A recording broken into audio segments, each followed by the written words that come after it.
What makes this protagonist special is that, no matter how many times he dies, he always comes back to life.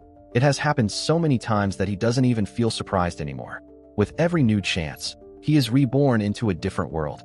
Some of those worlds were set in the distant past, in ancient times, while others existed in far-off futures, where humanity had already mastered space itself. This time, he died fighting a monster and, once again, was reborn, now as a baby. But since he has been through this cycle countless times before, he knows exactly how to act. He is practically an expert when it comes to reincarnation. Now, let's see what he will do in this new life. He starts by observing the place where he is. Judging by the furniture and the decoration of the room, he quickly realizes that this must be a world similar to the Middle Ages, and with all the experience he has accumulated, it's easy for him to tell that this place is not Earth. That leads him to believe he might be in a fantasy world. Even though he prefers technological worlds, which are cleaner and more advanced, he is still happy that he wasn't born into a poor family this time. The fact that there are maids in the house shows that his new family seems to be fairly well off.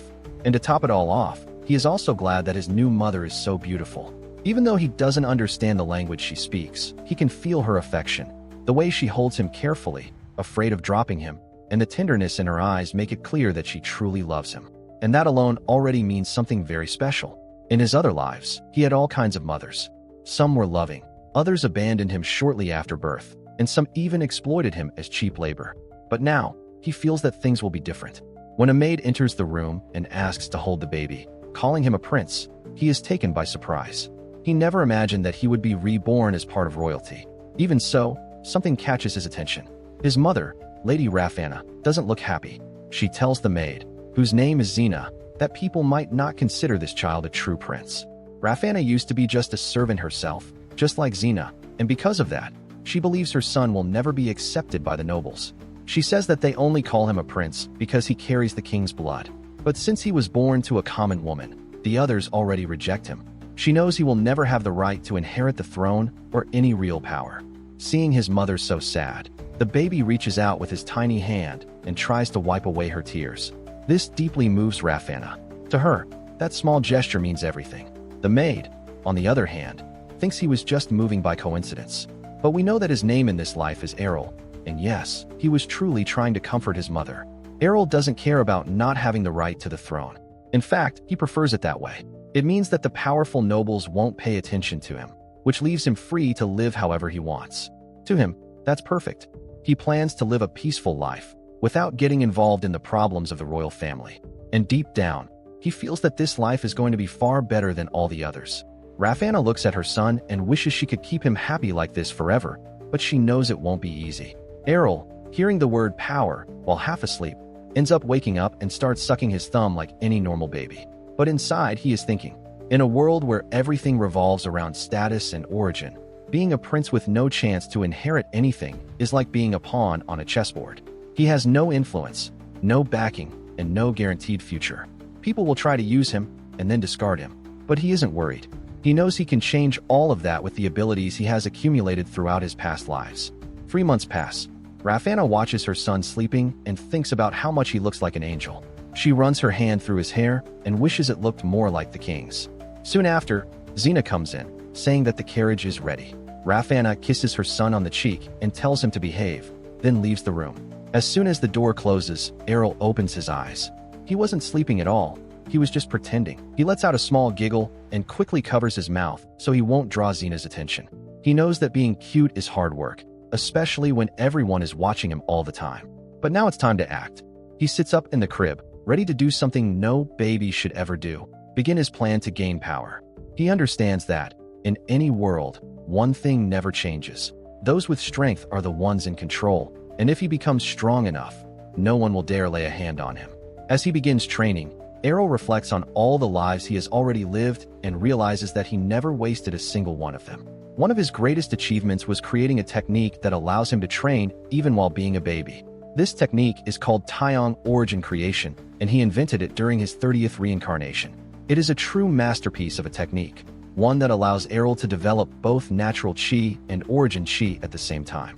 What's even more incredible is that no one around him can tell that he is training at all. He does some quick mental calculations and realizes that, if he keeps this up, by the time he turns 10, he will have the internal energy of a 60-year-old man and by 20, it will be as if he had accumulated 180 years worth of power. Once he gets past the early stages, he won't even need to focus that hard anymore. He could train even while being held in Xena's arms. To speed up his progress, he sends his energy through his body to stimulate his nerves, concentrating everything in his brain, especially in the frontal lobe. The heat from the process starts to spread, and he begins sweating heavily. The pain is so intense that it feels like his body might pass out at any moment. Arrol lets out a brief cry and struggles to regain control. Outside the room, Xena hears the noise and rushes in. By the time she enters, Arrol is already pretending to sleep in the crib, completely still. She suspects that maybe he just wet himself, so she leans in to check. Inside, Arrol panics, knowing that any touch could ruin all the effort he just put in. But luckily, she doesn't notice anything unusual, comments that he probably just had a nightmare, and leaves the room. Arrol's body is still overheated, like a blazing furnace. He can feel energy leaking out in every direction and has to concentrate hard just to avoid passing out. Even with his entire body aching, he refuses to stop. He wants to be strong enough to never rely on anyone again, even if he has to risk everything to get there. Using the origin creation technique, he is determined to become someone with real power, someone who will live life on his own terms. When he finally manages to calm down, another cry escapes his mouth, loud enough for Xena to hear from outside. She rushes back, thinking something serious happened. When she reaches the room, she finds Arrol sweating, but lying down as if he were sleeping peacefully. She decides that he needs extra care and goes to prepare a bath with herbs. As soon as she leaves, Arrol excitedly hops up in the crib, celebrating the fact that everything went according to plan. When Xena returns, she picks him up and praises him for being such a strong baby. He just smiles, relieved that she didn't notice anything out of the ordinary. Thanks to the technique he created, Arrol's body absorbs energy constantly, even while he is eating or sleeping. He knows that in just 3 years, he will be stronger than most adults, and by the time he turns 10, no one will be able to match him. Just imagining that future fills him with excitement. As Xena holds him in her arms, she hears a noise coming from the ceiling, but she gets distracted by Arrol's smiling little face. Arrol, meanwhile, continues dreaming of the day he will be strong, respected, and living like a true king. Only 5 months have passed since Arrol's birth, but because of his mana absorption technique, his strength and energy are already far above those of other babies.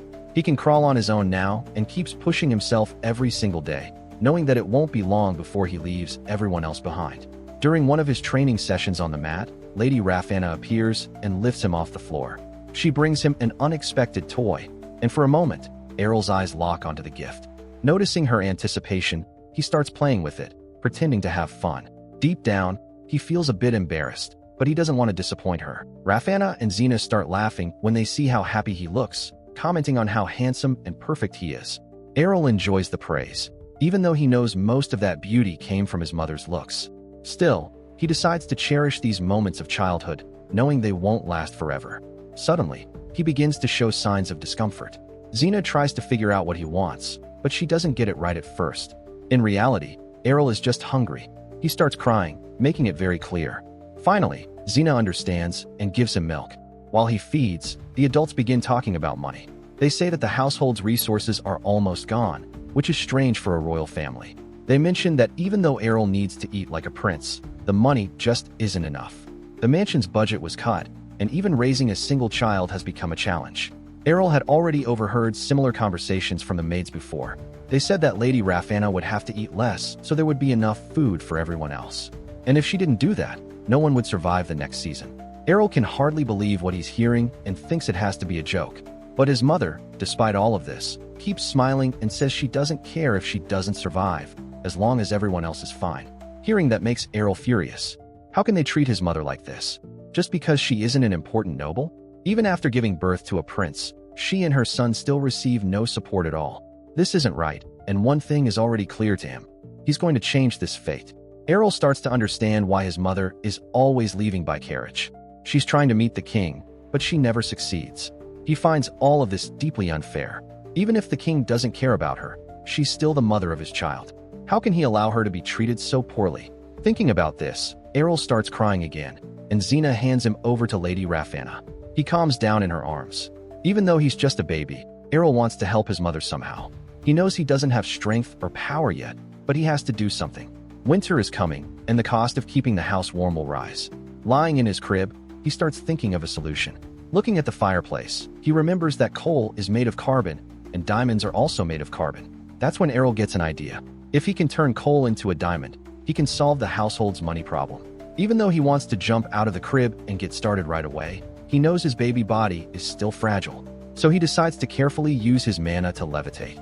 No one there knows that coal can become something so valuable, but to Arrol, it feels like he's found a hidden treasure. With everyone asleep, he begins to work. He uses his mana along with the heat to compress the coal.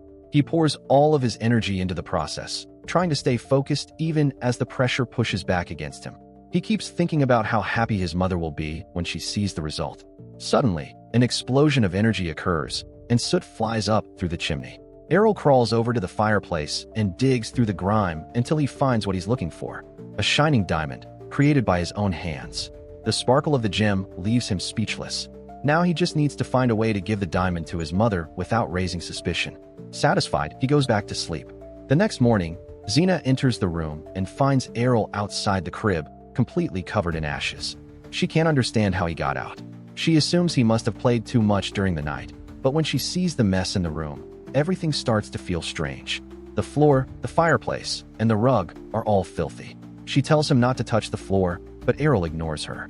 Quickly, he comes up with an idea and puts the diamond in his mouth. Xena notices something odd, tells him to spit it out, and when she presses his cheeks, the diamond falls out. She panics and asks where he got that. Another servant, also named Xena, who is in charge of the treasures, confirms that nothing was stolen from the palace. That's when they realize that maybe Arrol made it as a gift. Xena hugs him and says that he must have been trying to give the diamond to her. Arrol smiles, thinking that his mother will be happy about this too. Later on, several wagons arrive at the palace. They bring enough food and firewood to last 5 years, all thanks to the diamond. Rafanna worries about who the jewel might have belonged to, but Xena reassures her, saying that everything is fine. After all, the castle had been abandoned for almost 100 years before Rafanna came to live there. She also says that maybe the diamond was a blessing meant for the young prince. Even with her doubts, Rafanna feels grateful for the supplies. Arrol grabs onto her dress and thinks that all he needs to do now is find a way to protect her until he grows up. He dreams of a future where she no longer has to suffer. As he clings to her, Rafanna promises that she will find a way to let the king know that he has a son named Arrol. That winter is the coldest on record, yet it somehow feels warmer. The palace is full again, the house is in order, and his mother is happy. A year passes, and Xena and Lady Rafanna begin choosing clothes for little Arrol. He tries on several outfits until he gets tired and throws himself onto the floor, whining. The two of them panic for a moment, until Xena realizes he's just exhausted and takes him back to the crib. That's when she reveals that Prince Arrol will officially be recognized as part of the royal family. Confused, Arrol wonders what she means by recognized. Rafanna is happy that he has grown up healthy and starts wondering if the king will show up for his birthday. Xena tries to calm her down, saying that the king is simply waiting for the right time, since newborns often become targets for trouble. Arrol listens to the conversation and realizes that all this preparation is because of his birthday. Lady Rafanna comments that not everyone may be pleased with the banquet, but this is the perfect chance to announce that Arrol carries royal blood. She is glad that the laws of the royal family of Hernesia also apply to her son, and Arrol notices how excited his mother is, guessing that it's because of the event. Then it hits him. If there's going to be a banquet, the nobles and other members of the royal family will be there as well. That means he might finally get to see his father. The grand banquet begins that night, and the celebration is enormous, filled with food, beautiful decorations, and important people dressed in elegant clothes. Arrol is amazed by everything, thinking it feels almost like a dream. Lady Rafanna picks him up and asks if he's surprised. Everything seems so new to him, and Xena comments that this might be the first time he's ever seen so many people gathered in one place. Lady Rafanna reminds him that he's the star of the night and kisses his cheek. Even with his mother's affection, Arrol notices the judgmental stares from the nobles and hears some cruel remarks about him and Lady Rafanna. He tries not to let it bother him. His focus is elsewhere. He wants to see King Terrell, the man who is his father. When the royal family enters, the atmosphere changes completely. Their presence is overwhelming, and Arrol assumes that the woman with them must be the queen, along with her children, his half-siblings, and the eldest one, who looks like the heir. A young woman also catches his attention, acting as if she's in a world of her own. Arrol realizes he will need to learn more about all of them, but as they pass by him and his mother, not a single one of them even notices their existence. Lady Rafanna senses the tension and tries to cheer Arrol up, making him smile. Even though it's difficult for her, she manages to lighten his mood. All eyes soon turn to the queen, who is admired by everyone present. Suddenly, Arrol notices his mother's expression change, as if something is bothering her. He looks around and understands the king has arrived. His presence is so powerful that Arrol freezes for a moment. He tries to guess whether the king is looking at him or at Lady Rafanna, and at that moment, he thinks about how nice it would be to be able to read minds. As time passes, people begin congratulating him and giving him gifts, but when it's the royal family's turn, their disdain is painfully obvious. Arrol feels a surge of anger and wants to run over and confront that woman who pretended they didn't even exist. But he decides to do nothing so he won't embarrass his mother. He swallows his pride and acts the way they expect him to act, because everything there is built on pretense. Almost asleep in his mother's arms, Arrol notices a girl nearby. He assumes she must be the daughter of some concubine. She was far too young to be in that kind of environment, yet there was something about her that caught his attention. When the banquet finally comes to an end, he and Lady Rafanna are able to breathe a sigh of relief, but the night is still far from over. The queen approaches them and comments on how easy it is to find them, thanks to Arrol's constant presence. Hearing that, Arrol isn't sure whether she's showing off or deliberately provoking him. She praises Arrol, saying that he looks just like his mother, but he doesn't believe her sincerity for a second. He is certain she was behind the hardships they went through. After all, even the castle's knights had been forced to work as lumberjacks, and their clothes looked like they were made from scraps. The queen wishes them a long life, then leaves with a smile that leaves a bitter taste behind. Soon after, Lady Rafanna notices the king, and when he sees her, he asks whether she has been adapting to life in the castle. She politely answers yes, but Arrol knows that isn't entirely true. What she really wants is for the king to take action, to act like a true father. Seeing this, Arrol suddenly starts crying loudly, and the king asks to hold him. It is the first time the king has seen Arrol in an entire year.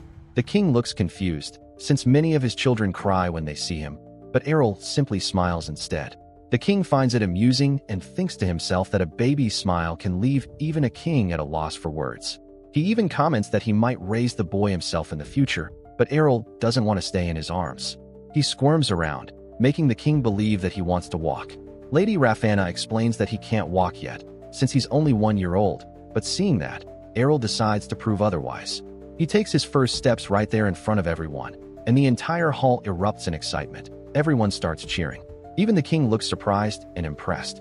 Arrol wants to show that he isn't an ordinary baby, but when he leans against the table for support, he suddenly falls.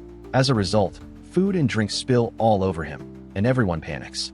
But this was nothing more than a little performance by Arrol. He did it on purpose. Seeing Arrol completely soaked in wine, the king says that he needs to change clothes.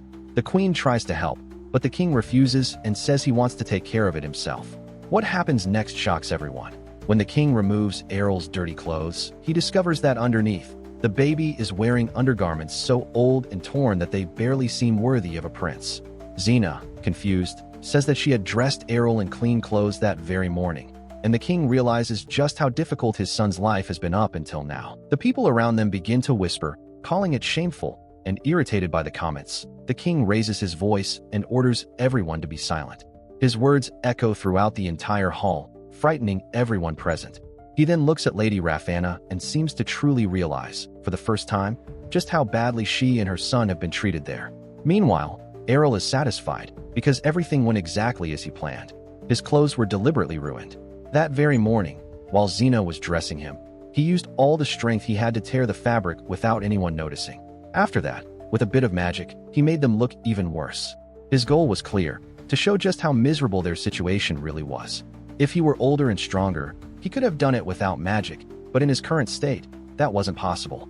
The king then asks Lady Rafanna how this happened, how things were allowed to reach this point.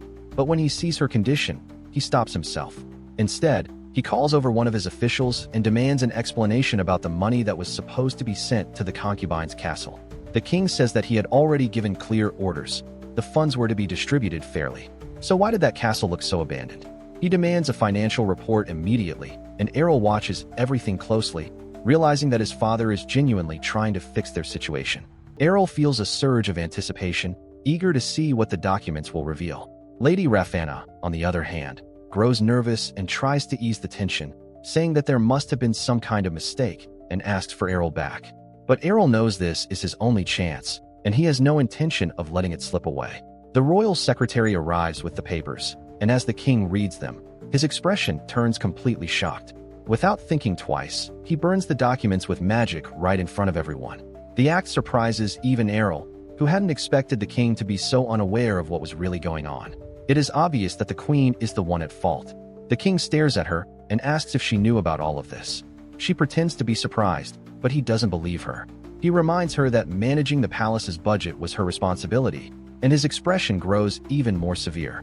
The eldest son seizes the moment to try to defend the queen, his mother. He stands up and says it must have been a mistake, that his mother would never do something like this on purpose. Instead of helping, that only angers the king further. He says that as the one in charge, she is responsible for her subordinates' mistakes, and that because of this failure, his youngest son went hungry and lacked even proper clothing. The eldest prince then looks at Arrol, filled with guilt, making the situation even more uncomfortable. He clearly lacks his father's authority and his mother's cunning. So the king asks if he truly believes his mother knew nothing about it. Without even waiting for an answer, he turns back to the queen and tells her how deeply disappointed he is in her. Lady Rafanna tries to protect her, saying that the blame is hers instead, but the king doesn't understand why she would blame herself. He says that the simple fact that she is the mother of his child should have been enough to guarantee her respect from everyone. Next, he takes her hand and asks her not to lower herself like that. And, well, that immediately infuriates the queen and her eldest son. The king then demands that the person responsible be found and makes it clear that something like this must never happen again. The queen, visibly shaken, promises that she will handle the problem, and the king warns her that if this ever happens again, there will be consequences. She keeps apologizing and insisting that she will find the culprit, yet she seems unable to understand why the king is so furious. Rafanna also grows tense, and Arrol notices that his mother is defending the very woman who most likely caused all of this. He cannot understand why she would do that, and while the queen keeps promising that it will never happen again, Arrol realizes that she does not look remorseful at all. Instead, she simply intimidates everyone around her with her overwhelming presence. And just like that, Arrol's birthday comes to an end. The issue involving the money appears to have been resolved, and later it is officially announced that the queen was not at fault. They claim that a low-ranking noble family was responsible for everything. So they are accused, they confess, and shortly after that, they are executed without a trial. This makes the servants question why everything happened so quickly, and no one can understand how that family could have embezzled such a large amount of money in the first place. Almost everyone feels relieved that the problem was, quote-unquote, resolved. Everyone except Arrol himself. He knows that the true culprit walked away untouched, and even though the case was officially closed, to him it all feels deeply unjust. He decides that when he grows up, he will teach everyone involved a lesson, but for now, he is trapped in the body of a baby, and his main concern is food. He cries to be fed and is soon spoiled with small spoonfuls of delicious food. Deep down, he is actually quite happy, but he knows he needs to grow stronger if he ever wants to make a difference. After thinking it through, Arrol realizes that, in the end, all he really needs to do right now is eat and play. Once his belly is full, he feels sleep creeping in and decides to take a nap. Sometime later, he wakes up to the sound of a carriage stopping in front of his home and quickly flies over to the window to see what is happening, while his nanny continues to sleep soundly. Outside, he sees a group of people stepping out of the carriage, and shortly afterward, 3 of them enter his room: his mother, an adult woman, and a little girl. Arrol remembers that the nanny is still there asleep, and if she were to see him using his powers, she might discover everything. So he quickly flies back and starts pinching her cheeks to wake her up. The adults walk in just in time to witness this, and his mother shouts for him to stop bothering the nanny. The nanny wakes up and immediately realizes that a new concubine has arrived. She rushes to greet the visitor, and Arrol also watches the woman who has just entered. She is Finaleia, one of the king's other wives. Everyone starts saying that they would have prepared a better reception if they had known about the visit, but Finaleia explains that she came without notice and that she needs to speak with Arrol's mother in private. Lady Rafanna, even though she does not understand the reason for the visit, agrees. As they get ready to talk, she even ends up choking slightly on her tea. Finaleia looks remorseful and apologizes for what happened at Arrol's birthday banquet. She explains that her family was once very influential and played an important role in battles across the continent. However, those glorious days are long gone. Now, her family is facing serious problems because no more children are being born, and their reputation is slowly fading away. On top of that, There are also rumors that they have been struggling financially for years. Lady Rafanna asks if that is the reason Finaleia came, and Finaleia admits that her family is deeply in debt, adding that she is also under constant pressure from the queen, which only made everything worse. She takes out a small pouch of money and hands it to Lady Rafanna. She says it is not much, but she wanted to do whatever she could. She also says that she would understand if Rafanna felt anger toward her or her family. At that moment, Finaleia's daughter slowly steps into the room, and it becomes very clear that all Finaleia wants is to protect the girl and keep her away from political conflicts. Rafanna responds calmly, saying that everything is fine and that none of this is Finaleia's fault. She makes it clear that she understands the situation and holds no resentment at all. Rafanna then hands the pouch of money back, saying it would be better spent on something for Finaleia's daughter. She also mentions that she understands why Finaleia's family has been trying to keep such tight control over the palace's expenses. Then she reveals something important, explaining that she believes all of this is happening because she, Rafanna, serves the queen directly. That revelation catches Arrol completely off guard. He starts connecting the dots and realizes that this might be the reason his mother is so disliked by everyone. As that thought sinks in, he begins pacing back and forth, clearly unsettled by what he has just discovered. Xena notices his restlessness and asks if everything is all right. Arrol quickly covers it up with a smile so she will not worry, and she assumes he is simply irritated. She says she will take him to distract him, doing some light exercises with Princess Kenya. With everyone occupied, Arrol decides to hide and listen in on the rest of the conversation between his mother and Finaleia, and this time, it is Lady Rafanna who speaks. She explains how she feels trapped and constantly watched by the queen. She says her greatest goal is to protect Arrol while he is still small and fragile. Her voice becomes serious and firm, making it clear that she is determined not to let anyone harm him. Lady Rafanna wants to grow closer to Finaleia, but not merely out of friendship. She has other reasons. Finaleia notices this, yet she respects Rafanna's resolve, and the two of them come to an understanding that, in difficult times, they will be able to rely on one another. Meanwhile, young Prince Arrol is lost in his thoughts. He has already realized that his mother understands very well what is happening among the queen and the other concubines. What he does not yet know is what her next move will be in the face of all this. As he ponders that, a girl suddenly appears beside him, and Arrol has no idea how she managed to get there so fast. He silently hopes she will leave soon, but the opposite happens. She comes closer, climbs into his crib, and starts squeezing his cheeks, saying how adorable he is. She treats Arrol like a stuffed toy and even rocks the crib as if it were a game. All he can think about is how badly he wants to be rescued, even by a truck if necessary. Suddenly, a cat shows up as well and seems to take a liking to him too. Arrol realizes there is no escaping this, and the nanny says it is perfectly fine for the princess to visit. Naturally, the girl becomes even more excited, while Arrol understands that he is on his own, with no way out. Time passes quickly, and in the blink of an eye, Arrol is already close to 3 years old. He can hardly believe how much he has grown in such a short time. It makes him think about everything he still needs to learn before becoming an adult. Fragments of memories from past lives surface in his mind, and he wonders if he has lived through something like this before. Suddenly, the princess appears again and runs straight toward him. This time, Arrol decides to play a little game of hide and seek, but unfortunately, she finds him almost immediately. It leaves him slightly frustrated, though for her, it is just another fun game. Without waiting for a response, the princess runs off, searching for a bigger place to play. Soon, they are outside, and Arrol notices that since Finaleia's arrival, the princess has been visiting much more often, always with the help of the nanny. Even though he is not particularly fond of all the noise and excitement, he begins to realize that it is creating a stronger bond between them. Despite Arrol's young age, Princess Kenya believes he is already someone special, someone worth protecting, and she even says that one day, it will be his turn to take care of her. She makes Arrol promise that he will come back to see her soon, and he, confused, cannot understand why she likes him so much. Before he can think too deeply about it, Kenya says she loves playing with him and insists that he is far more fun than anyone else. Arrol laughs, thinking that she might regret saying that once she grows up. Kenya picks him up and says it is time to play in their favorite place, but Arrol feels like he is about to be crushed by her enthusiasm. Luckily, a maid appears and points out that he must be uncomfortable being carried like that. She scolds the princess, reminding her that even though she is royalty, she is still just a child and should not be carrying heavy weight. Arrol feels an overwhelming sense of relief at being saved, even if only barely. Kenya, however, is not happy about it at all. She starts yelling, saying that she just wants to play, and the maid tries to calm her down by suggesting she draw something or listen to music, but Kenya wants none of that. She says that what she really wants is to learn how to fight with a sword just like her brother, Kyle. Arrol watches as she tries to train with the wooden staff and quickly realizes that her balance is completely off and the staff itself is too heavy and poorly positioned for her. Even so, Kenya throws herself fully into the game, pretending she is defeating an invisible enemy and celebrating her victory like a great hero. The maid tries to explain that Kenya cannot train the same way Kyle or Lenny does. This only irritates the princess because she cannot understand why boys are allowed to do it and she is not.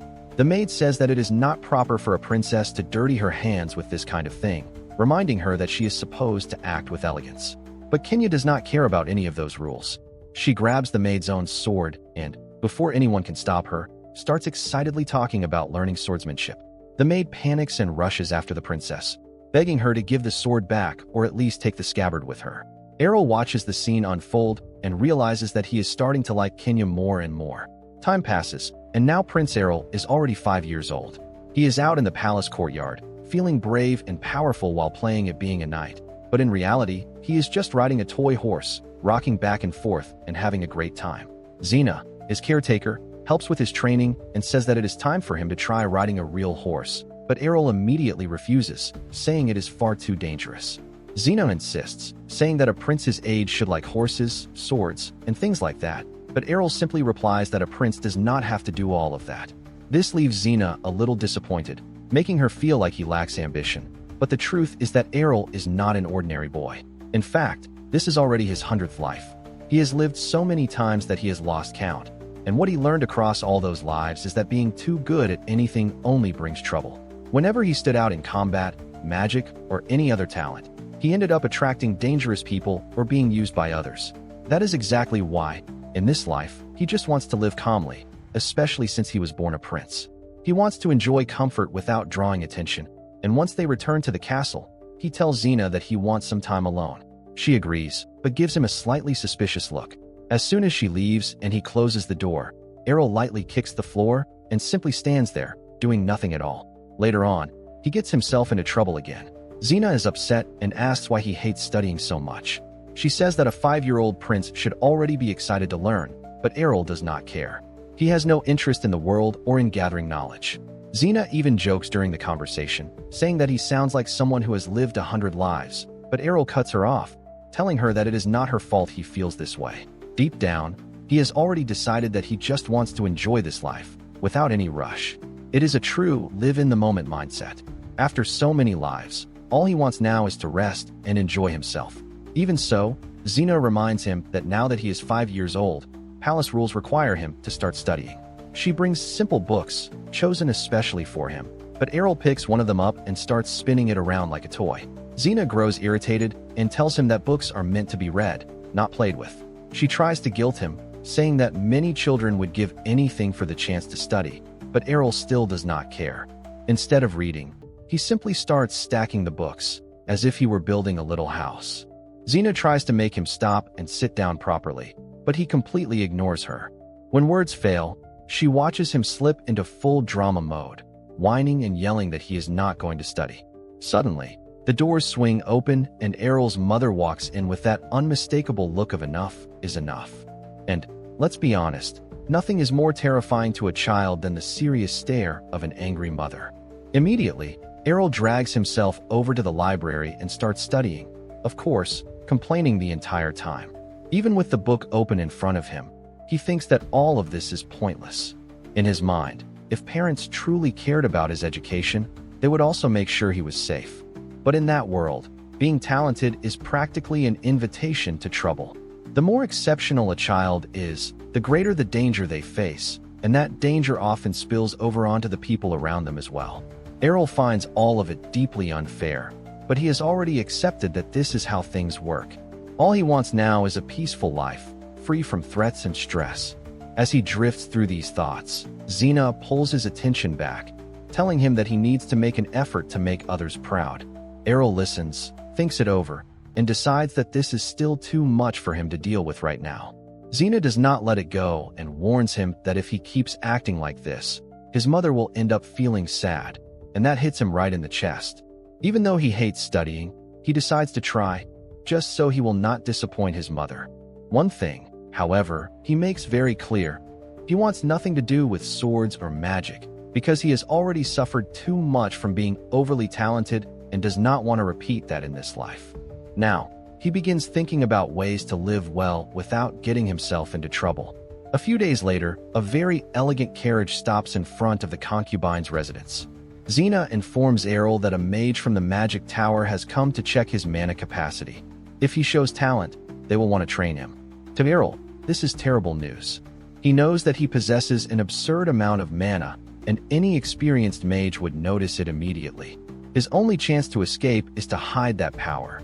As he walks down the corridor to meet the mage, he keeps his head lowered, trying to look as ordinary as possible. Xena tries to encourage him, saying that even if he does not have much mana, it can still be developed with training. But when the door opens, the look on the mage's face shows that something is wrong. He looks genuinely shocked. The mage stands up and stares directly at Arrol. They observe each other, and Arrol tries to imagine how the mage is seeing his mana. The mage then takes the prince's arm to check his vital signs, and says that something feels strange. Xena, excited, asks if Arrol is special, but the mage replies that he does not know whether Arrol is special or simply unusual.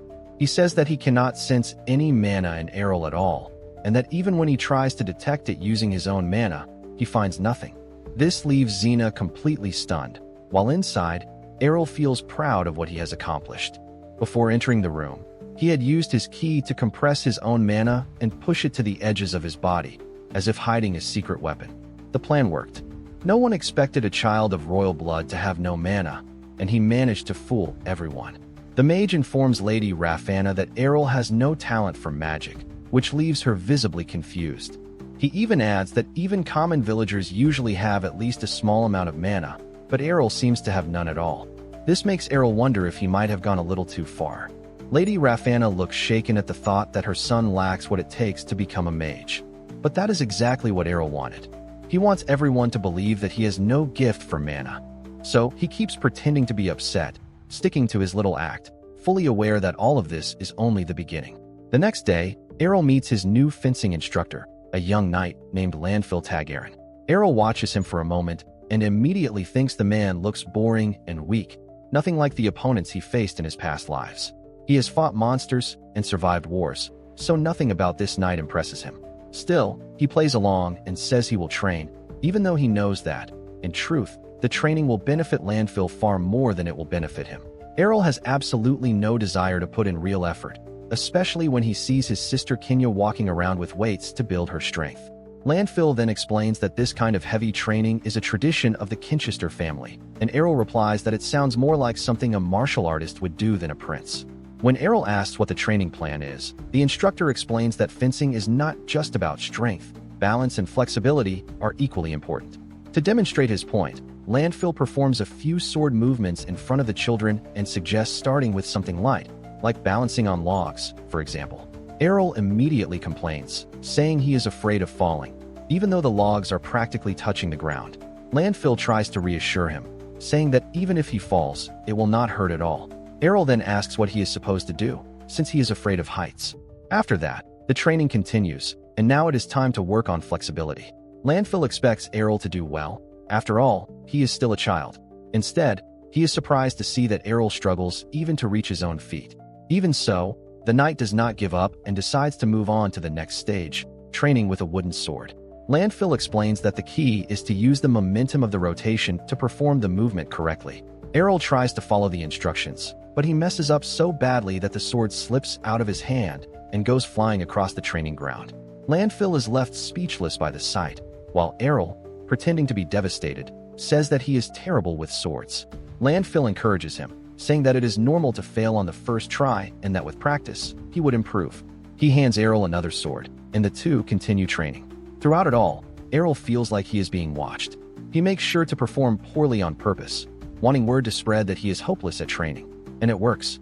Rumors begin to circulate among the nobles, saying that Prince Arrol is so clumsy he barely seems noble at all, that he failed at everything, and that he looks like he would trip over his own feet.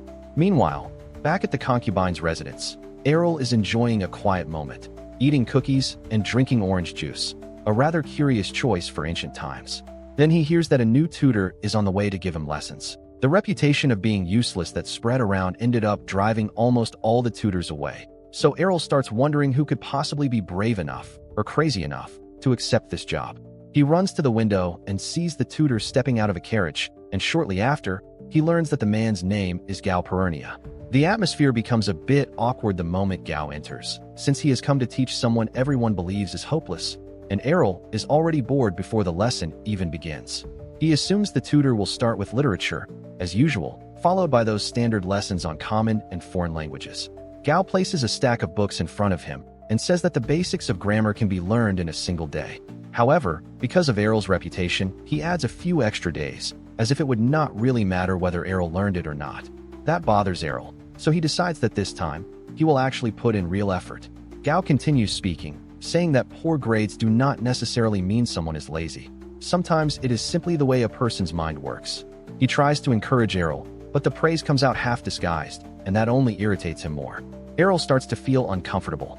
He wanted people to stop pressuring him so much, but now he realizes that being treated with pity hurts just as much. Later that night, he slips into stealth mode and sneaks into the library. He feels like a true ninja, moving with ease and precision. Thanks to the countless lives he has lived, Arrol already knows how to speak several languages from a very young age. As he walks through the library, he wonders if it might be time to show everyone just how intelligent he really is. With mana flowing through his hands, he begins pulling books from the shelves using magic, since he is still too short to reach them on his own. And he does not grab only grammar books. He takes books on other languages as well. He wants to learn more than he already knows. He organizes everything on the table and sits down to study. As he opens one of the books, he thinks about how languages tend to share similar patterns. Across all his lives, he has never stopped learning. And that night, he dives into his studies, determined to prove that, despite appearances, he is a true genius.